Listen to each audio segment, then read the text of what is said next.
परभणी शहरामध्ये 11 तारखेला संविधानाची विटंबना झाल्याने मोठा हिंसाचार उसळलेला होता। या हिंसाचारामध्ये मोठ्या प्रमाणात पोलीस अधिकारी, कर्मचारी आणि आंबेडकरवादी कार्यकर्ते जखमी झालेले होते। या घटनेमध्ये न्यायालयीन कोठडीमध्ये असताना सोमनाथ सूर्यवंशी या तरुणाचा मृत्यू देखील झालेला होता।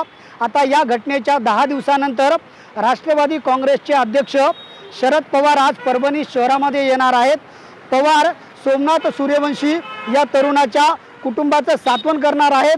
त्यासोबतच ते आंबेडकरवादी नेते विजय वाकोडे यांच्या देखील कुटुंबाचं सांत्वन करणार आहेत। आणि दुपारी 12 वाजता शरद पवारांची पत्रकार परिषद देखील आहे। या पत्रकार परिषदेमध्ये शरद पवार नेमकं काय बोलणार याकडे संपूर्ण मराठवाड्यासह राज्याचं लक्ष लागलेलं आहे। खरं तर परभणीच्या घटनेमध्ये राज्याचे मुख्यमंत्री देवेंद्र फडणवीस यांनी हिवाळी अधिवेशनादरम्यान निवेदन देखील केलेलं होतं।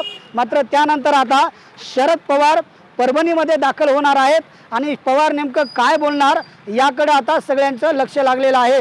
संदीप नागरे, साम टीव्ही न्यूज, परभणी। देश विदेशातील प्रत्येक घडामोडींचे लाईव्ह अपडेट मिळवण्यासाठी आता साम टीव्हीच्या सर्व सोशल मीडिया प्लॅटफॉर्मला लाईक, फॉलो आणि सबस्क्राईब करा। तसंच सर्व नोटिफिकेशनसाठी बेल आयकॉन प्रेस करायला विसरू नका।